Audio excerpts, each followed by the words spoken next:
تفہیم القرآن سید ابوالعلا مودودی سورہ اعراف آیات 172 تا 206۔ اعوذ باللہ من الشیطان الرجیم، بسم اللہ الرحمن الرحیم۔ اوپر کا سلسلہ بیان اس بات پر ختم ہوا کہ اللہ تعالیٰ نے بنی اسرائیل سے بندگی و اطاعت کا عہد لیا تھا۔ اب عام انسانوں کی طرف خطاب کر کے انہیں بتایا جا رہا ہے کہ بنی اسرائیل ہی کی کوئی خصوصیت نہیں ہے، در حقیقت تم سب اپنے خالق کے ساتھ ایک میثاق میں بندھے ہوئے ہو اور تمہیں ایک روز جواب دہی کرنی ہے کہ تم نے اس میثاق کی کہاں تک پابندی کی۔ وَإِذْ أَخَذَ رَبُّكَ مِن بَنِي آدَمَ مِن ظُهُورِهِمْ ذُرِّيَّتَهُمْ وَأَشْهَدَهُمْ عَلَىٰ أَنفُسِهِمْ۔ ترجمہ: اور اے نبی صلی اللہ علیہ وسلم، لوگوں کو یاد دلاؤ وہ وقت جب کہ تمہارے رب نے بنی آدم کی پشتوں سے ان کی نسل کو نکالا تھا اور انہیں خود ان کے اوپر گواہ بناتے ہوئے پوچھا تھا۔ الستو بربکم، ترجمہ: کیا میں تمہارا رب نہیں ہوں؟ قالوا بلا شہدنا، ترجمہ: انہوں نے کہا ضرور آپ ہی ہمارے رب ہیں، ہم اس پر گواہی دیتے ہیں۔ تفسیر: جیسا کہ متعدد احادیث سے معلوم ہوتا ہے، یہ معاملہ تخلیق آدم علیہ السلام کے موقع پر پیش آیا تھا۔ اس وقت جس طرح فرشتوں کو جمع کر کے انسان اول کو سجدہ کرایا گیا تھا اور زمین پر انسان کی خلافت کا اعلان کیا گیا تھا، اسی طرح پورے نسل آدم علیہ السلام کو بھی، جو قیامت تک پیدا ہونے والی تھی، اللہ تعالیٰ نے بیک وقت وجود اور شعور بخش کر اپنے سامنے حاضر کیا تھا اور ان سے اپنی ربوبیت کی شہادت لی تھی۔ اس آیت کی تفسیر میں حضرت ابی بن کعب رضی اللہ عنہ نے غالباً نبی صلی اللہ علیہ وسلم سے استفادہ کر کے جو کچھ بیان کیا ہے وہ اس مضمون کی بہترین شرح ہے۔ وہ فرماتے ہیں، اللہ تعالیٰ نے سب کو جمع کیا اور ایک ایک قسم یا ایک ایک دور کے لوگوں کو الگ الگ گروہوں کی شکل میں مرتب کر کے انہیں انسانی صورت اور گویائی کی طاقت عطا کی۔ پھر ان سے عہد و میثاق لیا اور انہیں آپ اپنے اوپر گواہ بناتے ہوئے پوچھا، کیا میں تمہارا رب نہیں ہوں؟ انہوں نے عرض کیا، ضرور آپ ہی ہمارے رب ہیں۔ تب اللہ تعالیٰ نے فرمایا کہ میں تم پر زمین و آسمان سب کو اور خود تمہارے باپ آدم علیہ السلام کو گواہ ٹھہراتا ہوں، تاکہ تم قیامت کے روز یہ نہ کہہ سکو کہ ہم کو اس کا علم نہ تھا۔ خوب جان لو کہ میرے سوا کوئی مستحق عبادت نہیں ہے اور میرے سوا کوئی رب نہیں ہے، تم میرے ساتھ کسی کو شریک نہ ٹھہرانا۔ میں تمہارے پاس اپنے پیغمبر بھیجوں گا جو تم کو یہ عہد و میثاق جو تم میرے ساتھ باندھ رہے ہو یاد دلائیں گے، اور تم پر اپنی کتابیں بھی نازل کروں گا۔ اس پر سب انسانوں نے کہا کہ ہم گواہ ہوئے،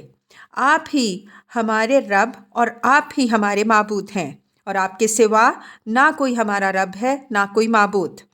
اس معاملے کو بعض لوگ محض تمثیلی انداز بیان پر محمول کرتے ہیں۔ ان کا خیال یہ ہے کہ دراصل یہاں قرآن مجید صرف ایک بات ذہن نشین کرانا چاہتا ہے کہ اللہ کی ربوبیت کا اقرار انسانی فطرت میں پیوست ہے،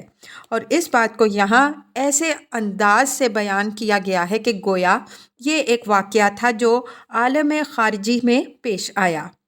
لیکن ہم اس تعویل کو صحیح نہیں سمجھتے۔ قرآن اور حدیث دونوں میں اسے بالکل ایک واقعے کے طور پر بیان کیا گیا ہے، اور صرف بیان واقعہ ہی پر اکتفا نہیں کیا گیا بلکہ یہ بھی ارشاد ہوا کہ قیامت کے روز بنی آدم پر حجت قائم کرتے ہوئے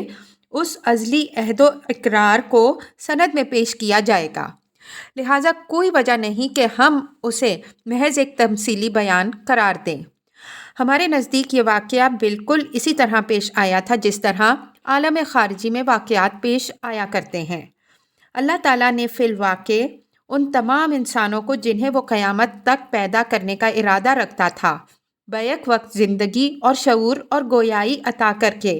اپنے سامنے حاضر کیا تھا، اور فی الواقع انہیں اس حقیقت سے پوری طرح آگاہ کر دیا تھا کہ ان کا کوئی رب اور کوئی الہ اس کی ذات اقدس و اعلیٰ کے سوا نہیں ہے، اور ان کے لیے کوئی صحیح طریقے زندگی اس کی بندگی و فرمانبرداری اسلام کے سوا نہیں ہے۔ اس اجتماع کو اگر کوئی شخص بعید از امکان سمجھتا ہے تو یہ محض اس کے دائرہ فکر کی تنگی کا نتیجہ ہے۔ ورنہ حقیقت میں تو نسل انسانی کی موجودہ تدریجی پیدائش جتنی قریب از امکان ہے، اتنا ہی ازل میں ان کا مجموعی ظہور اور ابد میں ان کا مجموعی حشر و نشر بھی قریب از امکان ہے۔ پھر یہ بات نہایت معقول معلوم ہوتی ہے کہ انسان جیسی صاحب عقل و شعور اور صاحب تصرف و اختیارات مخلوق کو زمین پر بحیثیت خلیفہ مامور کرتے وقت اللہ تعالیٰ اسے حقیقت سے آگاہی بخشے اور اس سے اپنی وفاداری کا اقرار اوتھ آف الیجنس لے۔ اس معاملے کا پیش آنا قابل تعجب نہیں، البتہ اگر یہ پیش نہ آتا تو ضرور قابل تعجب ہوتا۔ ان تقولوا یوم القیامت انا کنا عن ھذا غافلین۔ ترجمہ: یہ ہم نے اس لیے کیا کہ کہیں تم قیامت کے روز یہ نہ کہہ دو کہ ہم تو اس بات سے بے خبر تھے۔ او تقولوا انما اشرک آباؤنا من قبل۔ ترجمہ: یا یہ نہ کہنے لگو کہ شرک کی ابتدا تو ہمارے باپ دادا نے ہم سے پہلے کی تھی۔ وَكُنَّا ذُرِّيَّةً مِّن بَعْدِهِمْ۔ ترجمہ: اور ہم بعد کو ان کی نسل سے پیدا ہوئے۔ أَفَتُهْلِكُنَا بِمَا فَعَلَ الْمُبْطِلُونَ۔ ترجمہ: پھر کیا آپ ہمیں اس قصور میں پکڑتے ہیں جو غلط کاروں نے کیا؟ تفسیر: اس آیت میں وہ غرض بیان کی گئی ہے جس کے لیے ازل میں پوری نسل آدم سے اقرار لیا گیا تھا، اور وہ یہ ہے کہ انسانوں میں سے جو لوگ اپنے خدا سے بغاوت اختیار کریں وہ اپنے اس جرم کی پوری طرح ذمہ داری اٹھائیں گے۔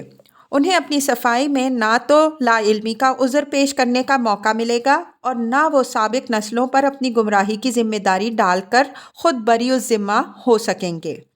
گویا بالفاظ دیگر اللہ تعالیٰ اس ازلی عہد و میثاق کو اس بات پر دلیل قرار دیتا ہے کہ نوع انسانی میں سے ہر شخص انفرادی طور پر اللہ کے الہ واحد اور رب واحد ہونے کی شہادت اپنے اندر لیے ہوئے ہے، اور اس بنا پر یہ کہنا غلط ہے کہ کوئی شخص کامل بے خبری کے سبب سے یا ایک گمراہ ماحول میں پرورش پانے کے سبب سے اپنی گمراہی کی ذمہ داری سے بالکلیہ بری ہو سکتا ہے۔ اب سوال پیدا ہوتا ہے کہ اگر یہ ازلی میثاق فی الواقع عمل میں بھی آیا تو کیا اس کی یاد ہمارے شعور اور حافظے میں محفوظ ہے؟ کیا ہم میں سے کوئی شخص بھی یہ جانتا ہے کہ آغاز آفرینش میں وہ اپنے خدا کے سامنے پیش کیا گیا تھا اور اس سے الستو بربکم کا سوال ہوا تھا اور اس نے بلا کہا تھا؟ اگر نہیں تو پھر اس اقرار کو جس کی یاد ہمارے شعور و حافظہ سے محو ہو چکی ہے ہمارے خلاف حجت کیسے قرار دیا جا سکتا ہے؟ اس کا جواب یہ ہے کہ اگر اس میثاق کا نقش انسان کے شعور اور حافظے میں تازہ رہنے دیا جاتا تو انسان کا دنیا کی موجودہ امتحان گاہ میں بھیجا جانا سرے سے فضول ہو جاتا، کیونکہ اس کے بعد تو اس آزمائش و امتحان کے کوئی معنی ہی باقی نہ رہ جاتے۔ لہٰذا اس نقش کو شعور و حافظہ میں تو تازہ نہیں رکھا گیا، لیکن وہ تحت الشعور، سب کانشیس مائنڈ اور وجدان، انٹویشن میں یقیناً محفوظ ہے۔ اس کا حال وہی ہے جو ہمارے تمام دوسرے تحت شعوری اور وجدانی علوم کا ہے۔ تہذیب و تمدن اور اخلاق و معاملات کے تمام شعبوں میں انسان سے آج تک جو کچھ بھی ظہور میں آیا ہے وہ سب در حقیقت انسان کے اندر بالقوہ پوٹینشلی موجود تھا۔ خارجی محرکات اور داخلی تحریکات نے مل جل کر اگر کچھ کیا ہے تو صرف اتنا کہ جو کچھ بالقوہ تھا اسے بالفعل کر دیا۔ یہ ایک حقیقت ہے کہ کوئی تعلیم، کوئی تربیت، کوئی ماحولی تاثیر اور کوئی داخلی تحریک انسان کے اندر کوئی چیز بھی جو اس کے اندر بالقوہ موجود نہ ہو ہرگز پیدا نہیں کر سکتی، اور اسی طرح یہ سب مؤثرات اگر اپنا تمام زور بھی صرف کر دیں تو ان میں یہ طاقت نہیں ہے کہ ان چیزوں میں سے جو انسان کے اندر بالقوہ موجود ہے کسی چیز کو قطعی محو کر دیں۔ زیادہ سے زیادہ جو کچھ وہ کر سکتے ہیں وہ صرف یہ ہے کہ اسے اصل فطرت سے منحرف پرورٹ کر دیں، لیکن وہ چیز تمام تحریفات و تمسیخات کے باوجود اندر موجود رہے گی، ظہور میں آنے کے لیے زور لگاتی رہے گی اور خارجی اپیل کا جواب دینے کے لیے مستعد رہے گی۔ یہ معاملہ جیسا کہ ہم نے ابھی بیان کیا ہمارے تمام تحت و شعوری اور وجدانی علوم کے ساتھ عام ہے۔ وہ سب ہمارے اندر بالقوہ موجود ہیں اور ان کے موجود ہونے کا یقینی ثبوت ان چیزوں سے ہمیں ملتا ہے جو بالفعل ہم سے ظاہر ہوتی ہیں۔ ان سب کے ظہور میں آنے کے لیے خارجی تذکیر، یاد دہانی، تعلیم و تربیت اور تشکیل کی ضرورت ہوتی ہے، اور جو کچھ ہم سے ظاہر ہوتا ہے وہ گویا در حقیقت خارجی اپیل کا وہ جواب ہے جو ہمارے اندر کی بالقوہ موجودات کی طرف سے ملتا ہے۔ ان سب کو اندر کی غلط خواہشات اور باہر کی غلط تاثیرات دبا کر، پردہ ڈال کر، منحرف اور مسخ کر کے کل عدم کر سکتی ہیں، مگر بالکل معدوم نہیں کر سکتی، اور اسی لیے اندرونی احساس اور بیرونی سعی دونوں سے اصلاح اور تبدیلی، کنورژن ممکن ہوتی ہے۔ ٹھیک ٹھیک یہی کیفیت اس وجدانی علم کی بھی ہے جو ہمیں کائنات میں اپنی حقیقی حیثیت اور خالق کائنات کے ساتھ اپنے تعلق کے بارے میں حاصل ہے۔ اس کے موجود ہونے کا ثبوت یہ ہے کہ وہ انسانی زندگی کے ہر دور میں، زمین کے ہر خطے میں، ہر بستی، ہر پشت اور ہر نسل میں ابھرتا رہا ہے، اور کبھی دنیا کی کوئی طاقت اسے محو کر دینے میں کامیاب نہیں ہو سکی ہے۔ اس کے مطابق حقیقت ہونے کا ثبوت یہ ہے کہ جب کبھی وہ ابھر کر بالفعل ہماری زندگی میں کار فرما ہوا ہے، اس نے صالح اور مفید نتائج ہی پیدا کیے ہیں۔ اس کو ابھرنے اور ظہور میں آنے اور عملی صورت اختیار کرنے کے لیے ایک خارجی اپیل کی ہمیشہ ضرورت رہی ہے۔ چنانچہ انبیاء علیہم السلام اور کتب آسمانی اور ان کی پیروی کرنے والے داعیان حق سب کے سب یہی خدمت انجام دیتے رہے ہیں۔ اس لیے ان کو قرآن میں مذکر، یاد دلانے والے،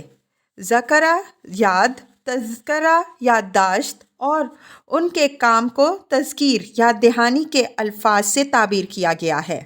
جس کے معنی یہ ہیں کہ انبیاء علیہم السلام اور کتابیں اور داعیان حق انسان کے اندر کوئی نئی چیز پیدا نہیں کرتے، بلکہ اسی چیز کو ابھارتے اور تازہ کرتے ہیں جو ان کے اندر پہلے سے موجود تھی۔ نفس انسانی کی طرف سے ہر زمانے میں اس تذکیر کا جواب بصورت لبیک ملنا اس بات کا مزید ثبوت ہے کہ اندر فی الواقع کوئی علم چھپا ہوا ہے جو اپنے پکارنے والے کی آواز پہچان کر جواب دینے کے لیے ابھر آیا، پھر اسے جہالت اور جاہلیت اور خواہشات نفس اور تعصبات اور شیطان جن و انس کی گمراہ کن تعلیمات و ترغیبات نے ہمیشہ دبانے اور چھپانے اور منحرف اور مسخ کرنے کی کوشش کی ہے،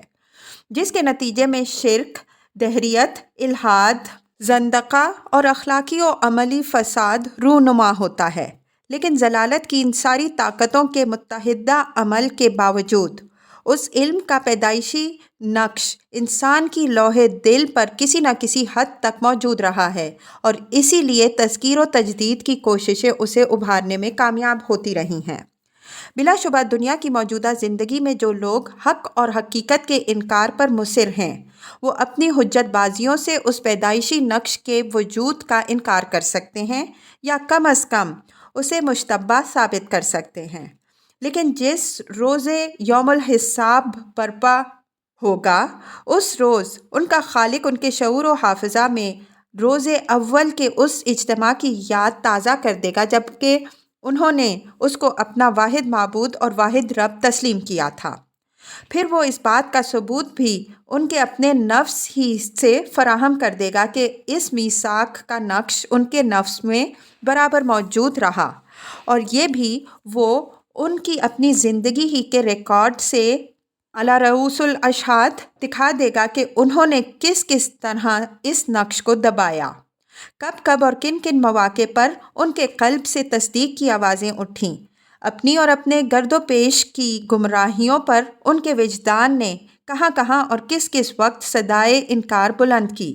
داعیان حق کی دعوت کا جواب دینے کے لیے ان کے اندر چھپا ہوا علم کتنی کتنی مرتبہ اور کس کس جگہ ابھرنے پر آمادہ ہوا، اور پھر وہ اپنے تعصبات اور اپنی خواہشات نفس کی بنا پر کیسے کیسے ہیلوں اور بہانوں سے اس کو فریب دیتے اور خاموش کر دیتے رہے۔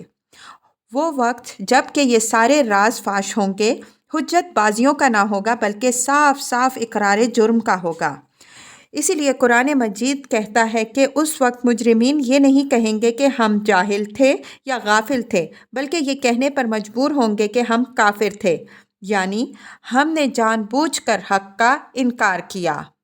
وَشَهِدُوا عَلَىٰ أَنفُسِهِمْ أَنَّهُمْ كَانُوا كَافِرِينَ، الانعام 130۔ وَكَذَلِكَ نُفَصِّلُ الْآيَاتِ وَلَعَلَّهُمْ يَرْجِعُونَ، ترجمہ، دیکھو اس طرح ہم نشانیاں واضح طور پر پیش کرتے ہیں اور اس لیے کرتے ہیں کہ یہ لوگ پلٹ آئیں۔ تفسیر،